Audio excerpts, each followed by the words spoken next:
Good morning students. Today's topic is story writing.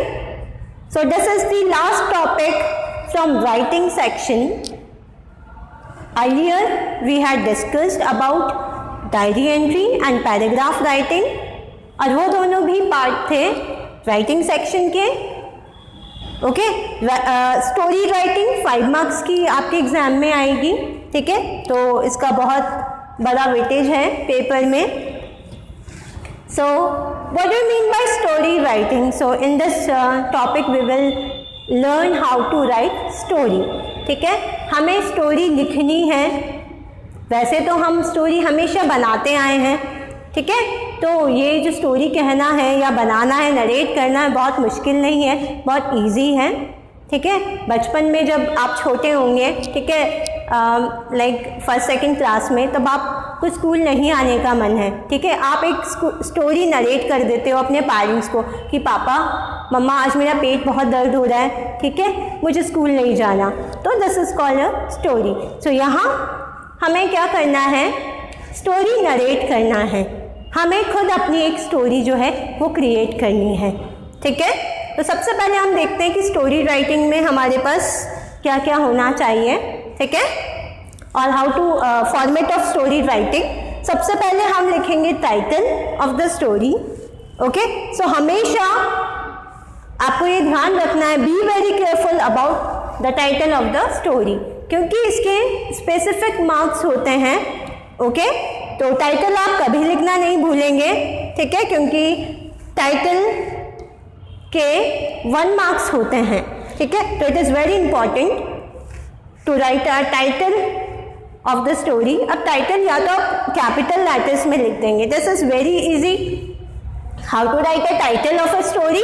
तो आप आपकी जो कॉपी है, ठीक है, मिडल पार्ट में जाएंगे कॉपी के या पेज के, और वहाँ पे middle in the middle you will write title of the story.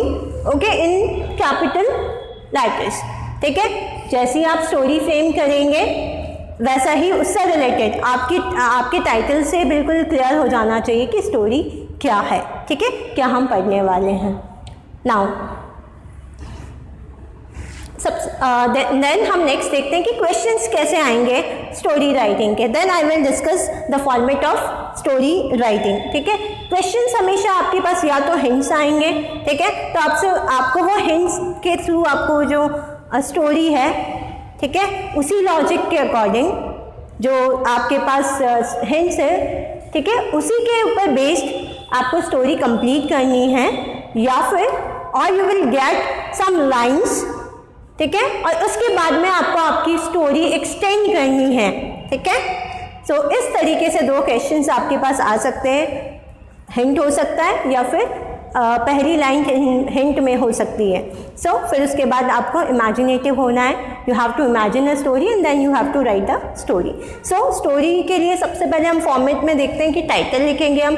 Title mid of the paper में हम आपकी जो कॉपी है बिल्कुल मिड में टाइटल लिखेंगे कैपिटल लेटर्स में. देन बिकॉज ये जो स्टोरी राइटिंग का जो टॉपिक है या स्टोरी राइटिंग है वो टोटली बेस्ड ऑन इमेजिनेशन है. ठीक है, तो मैंने यहाँ पे इजी करने के लिए आपको लिखा है कि we can divide our story in 3 paragraph. ठीक है, सो 3 पैराग्राफ में आप अपनी स्टोरी लिख सकते हैं. ठीक है, उसमें जो पैराग्राफ होने चाहिए वो कैसे होने चाहिए, ऑर्गेनाइज होने चाहिए. ठीक है, फॉलो सीक्वेंस यहाँ मैंने लिखा है कि आपके पास एक लॉजिकली एक सीक्वेंस फॉलो करना चाहिए वो. ठीक है, ऐसा नहीं कि आपका स्कैटर्ड पैराग्राफ नहीं होना चाहिए. आपके इवेंट्स ऐसा नहीं हो कि जो इवेंट्स हो, ठीक है, वो प्रॉपर ऑर्गेनाइज्ड ना हो. ठीक है, तो सीक्वेंस में एक सीक्वेंस में आपकी स्टोरी चलनी चाहिए. Second, B imaginative. ओके, आपको इसमें इमेजिन करते हुए लिखना है. ठीक है, you have to imagine your story, क्योंकि हमारी स्टोरी फॉर एग्जाम्पल ऐसे होगी कि for example once there was a village dash dash dash. Okay, then you have to complete the story. So आपको इमेजिनेटिव होना पड़ेगा. ठीक है, अगर आप इमेजिनेटिव होंगे उसके बाद ही you are able to complete the story. Okay, so next देखते हैं हम don't go out of logic. जब हम इमेजिनेटिव होते हैं, ठीक है, तो ऐसा नहीं कि आप लॉजिक ही ना लगाओ, लॉजिकल स्टोरी ना हो, ठीक है, इट शुड बी ना लॉजिक, ठीक है, कोई कहानी का लॉजिक होना चाहिए। यूँ नहीं कि आप कोई मतलब मन से ही कुछ भी लिख रहे हैं और वो स्टोरी हो जाएगी, दो, ठीक है। तो the story should be in logic. Now अब हम देखते हैं कि हम जो 3 पैराग्राफ्स को डिवाइड किए हैं वो किस तरीके से होनी चाहिए। सबसे पहले हमारे पास बिगनिंग होनी चाहिए, ओके, और बिगनिंग में क्या रखेंगे हम, बिगनिंग में इंट्रोडक्शन ऑफ द स्टोरी होगी, ठीक है, तो उसमें हमारे पास होंगे actions, okay, plots, background,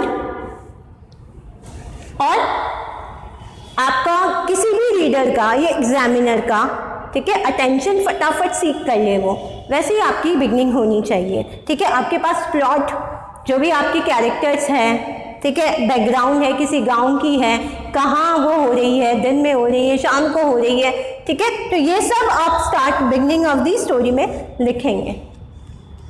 now next, middle part में क्या आना चाहिए, ठीक है, ये सिर्फ मिडिल पार्ट में आपके पास इंसिडेंट्स, ठीक है, जो प्लॉट्स हैं, जो कैरेक्टर्स हैं, उनके साथ कुछ इंसिडेंट, उनका कुछ आप कह सकते हो इवेंट्स, एक्शन को और भी ज़्यादा डिटेल्ड में आप लिखोगे, ठीक है, तभी जाके आपकी वो कहानी बनेगी।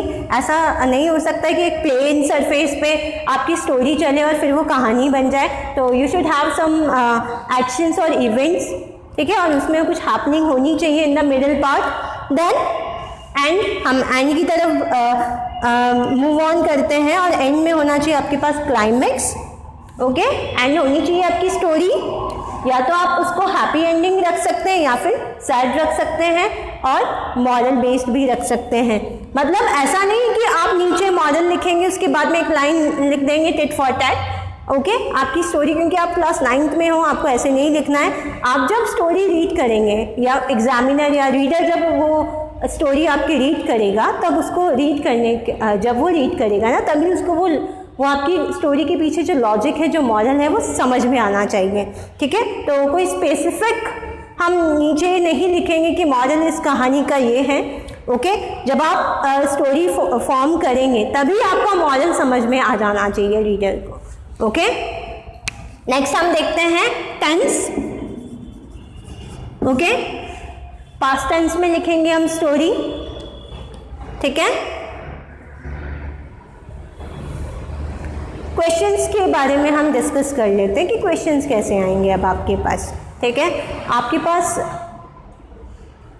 जो क्वेश्चंस होंगे वो 2 लाइन या 1 लाइन बेस्ड क्वेश्चंस होंगे। एक लाइन आएगी, उसके बाद आपको स्टोरी एक्सटेंड करनी है। ये आपके इमेजिनेशन पे डिपेंड करता है कि आप उस स्टोरी को किस डायरेक्शन में ले जाओ। लेकिन जो सब्जेक्ट ऑफ द स्टोरी है, जो एग्जामिनर ने आपको दिया है, आप उस लीक से नहीं हट सकते हो, ठीक है। तो आपको वो जो लीक है, वो जो आप कह सकते हो कि जिस लॉजिक से, है ना, रिलेटेड एग्जामिनर आपको स्टोरी दे रहा है, आपको उसी लॉजिक को मेंटेन करना है, आपको उसी सब्जेक्ट को मेंटेन करना है, ठीक है। फॉर एग्जांपल, अगर मेरे पास क्वेश्चन आता है कि my best friend Ram and I went to the market and suddenly dash dash, तो अब ये जो सब्जेक्ट है, ठीक है, राम और मैं बाजार गए और वहाँ पे कुछ हुआ, सडनली क्या हुआ, तो ये जो सब्जेक्ट है, ये आपको मेंटेन करके अपनी इमेजिनेशन को आपको रन करना है। You have to be imaginative and then you have to write the story, okay, in around 100 words, ठीक है। So this is all about story writing. Thank you.